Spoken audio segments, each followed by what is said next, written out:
کله هم چې طلبه کرام ځان ته د یو رهبر د یو استاد انتخاب اول دا کوشش وکړي د خپل استاد د انتخاب او د خپل رهبر د انتخاب چې کم از کم کوم استاد نه دې سبق وي چې عقاید درست وي عقیده درست وي د اهل سنت معمولات قائل وي نو اک یو رهبر او استاد جوړول پکار دي. دویم نمبر د خپل رهبر او د استاد د انتخاب نه وړاندې دغه کوم استاد او رهبر چې ته ځان د پاره جوړې نو وګوره چې د خپل اساتذو سره د تعلق څنګه دی. د خپل استادانو نافرمانه خو نه دی. دا کوم استاد چې ته ځان له جوړې او علم او عرفان ته نزدکې نو آیا د خپل اساتذو سره د خپل استادانو سره تعلق څنګه دی؟ دی خو چرته د خپل استادانو نافرمانه نه دی، د خپل استادانو بی ادب خو نه دی. ځکه امام اهل سنت فرمایي وای کم کس چې د خپل استاد نافرمانه وي د خپل استاد بی ادب وي نو دغه کس د علم نه محروم دی او دغه انسان باندې د الله تعالی لعنت موريږي.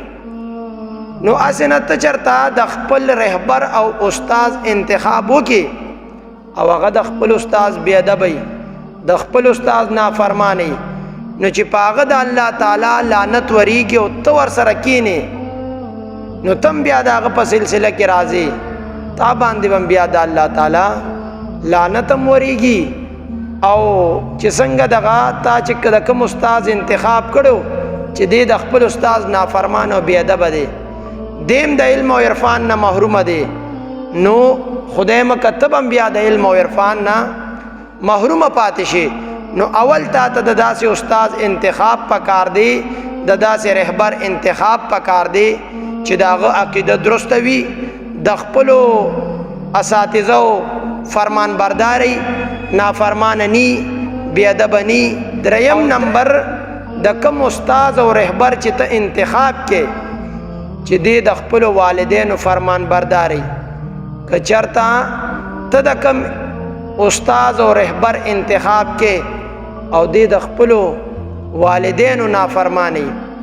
نو بیا د په دې علم کې خپل برکت نشتا نو ته به د داسې کس نه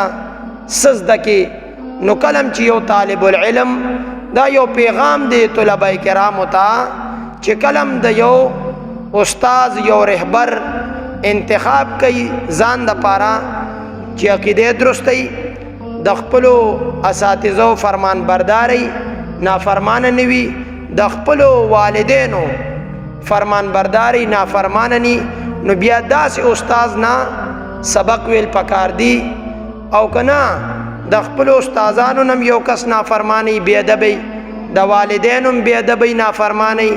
عقایدم درست نی نو بیا د داسې کس سره مکینا د داسې کس نه علم مزدکو هغه خپل د علم نه محروم دی هغه باندې خپل لعنت وریږي نو اسنه تم د علم نه محروم پاتې شي او تا باندې د باری تعالی بیا لعنت وریږي. رب ذوالجلال دی زمونږه اساتذو په عمرونو کې